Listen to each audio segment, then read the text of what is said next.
The Bravest Dog Ever. The True Story of Balto. By Natalie Standiford. Illustrated by Donald Cook.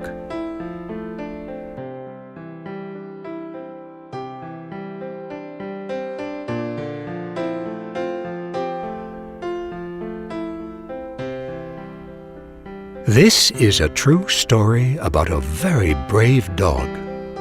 His name was Balto. The year was 1925. Balto lived in Nome, Alaska. Nome was a frontier town. Most of the year it was buried under ice and snow. In winter, there was no way to travel through all that ice and snow. Not on planes or trains or boats or cars. The only way to travel in Alaska was by dog sled. Balto was a sled dog. He worked for a gold mining company not far from Nome. He helped carry food and tools to the miners. It was a good life for a sled dog. Balto's driver was named Gunnar. Gunnar made Balto his lead dog. The lead dog runs in front of the team. He follows the trail. All the other dogs do whatever the lead dog does, so the lead dog has to be the smartest and strongest dog of all.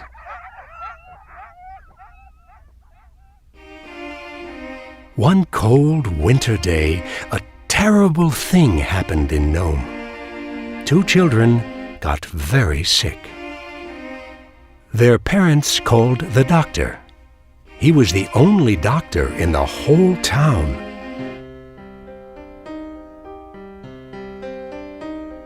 When the doctor saw the children, he was very worried. The children had a terrible sickness. It was called diphtheria. Diphtheria. The doctor did not have the medicine he needed. Without the medicine, the children would die. Without the medicine, many other people in Nome would get diphtheria and die too. The doctor knew he had to get some medicine fast. The hospital in Anchorage, Alaska had the medicine. But Anchorage was 800 miles away. The doctors in Anchorage put the medicine on a train. But soon the train got stuck in the deep snow. The train was still 700 miles from Nome.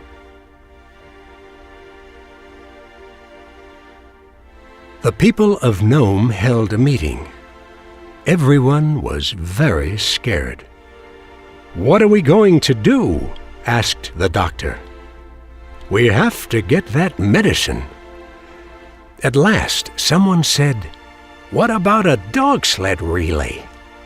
When one team of dogs gets tired, a new team will be ready to take over." The room buzzed with excitement. That did seem like the quickest way to get the medicine. But the doctor frowned. "It will still take about 15 days. That's a long time. Too long."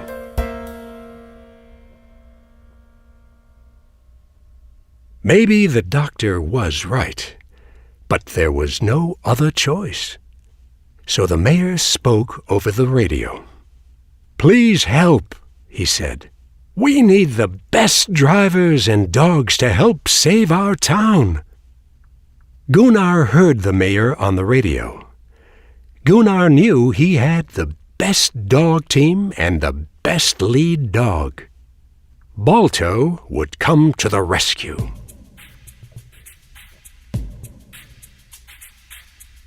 On January 27th, 1925, the race to Nome began. 21 dog teams were in the relay. Each team waited at a different stop.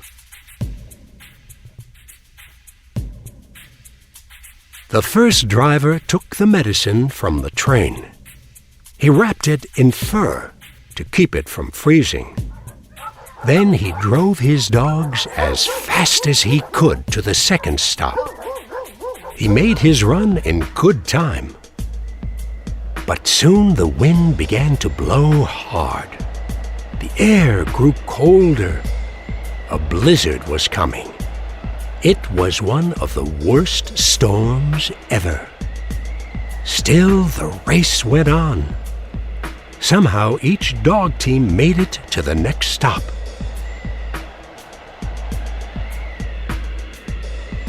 In one team, 2 dogs froze to death. So the driver hitched himself to the sled.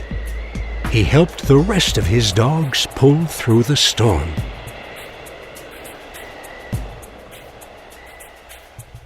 Gunnar and Balto waited at their stop in Bluff. They were going to run 31 miles from Bluff to Point Safety. That was the second to last part of the race. But the storm had slowed things down. Gunnar had been waiting for 2 days. He did not sleep. He wanted to be ready to go as soon as the medicine arrived.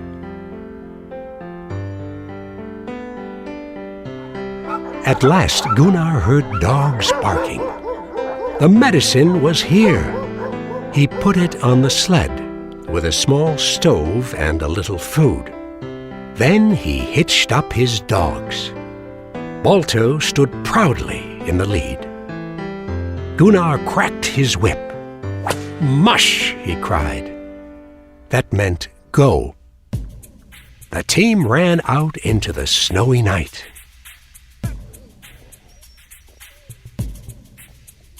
At first, the team made good time. But soon snowdrifts blocked the trail. The dogs sank up to their necks in snow. They could not move. Some began to panic, but not Balto.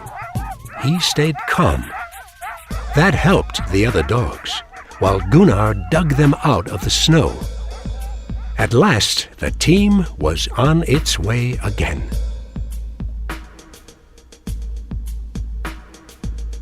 Then the team crossed a frozen river. The dogs and the sled skipped and skidded on the ice.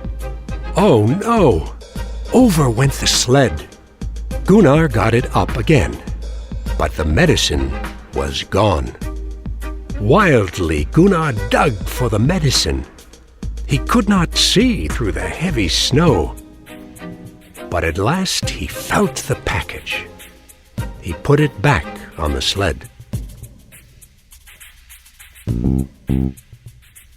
The team kept going across the river. Suddenly, Balto stopped short. "Mush, Balto!" shouted Gunnar. But Balto did not move. Then Gunnar saw why. The ice was cracking.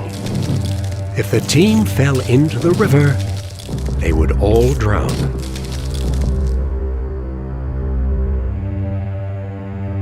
Balto had stopped just in time.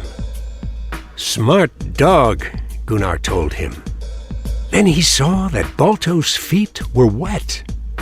If they froze, Balto would never walk again. Quickly, Gunnar unhitched Balto from the sled. He led the dog to a patch of powdery snow.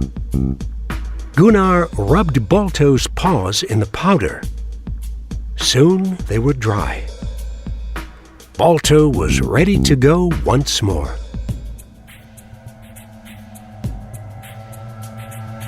Balto led the team around the cracking ice. At last they reached solid land again. Were they still on the trail? Gunnar had no idea. The snow blew so hard, Gunnar could not see his own hands. But Balto had run this trail many times before. Now it was all up to him.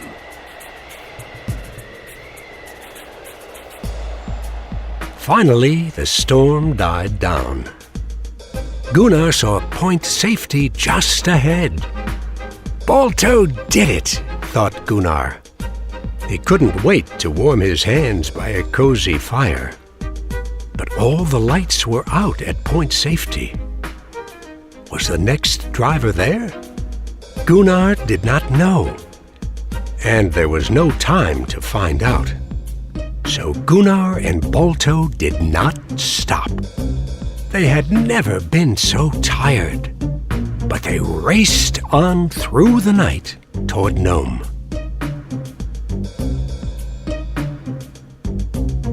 It was just before dawn. The sky began to glow. In the town of Nome, everyone was sleeping. Gunnar and his team pulled into town. They had made it. Balto was too tired to bark. They had been on the trail for 20 hours straight. They had driven 53 miles.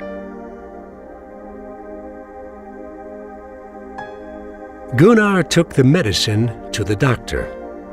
The doctor was surprised. He thought it would take 15 days to get the medicine. But Gunnar delivered it after only 5.5 days. "Thank you, Gunnar," said the doctor. "You are a hero." "Balto is the hero," said Gunnar. "I could not have done it without him."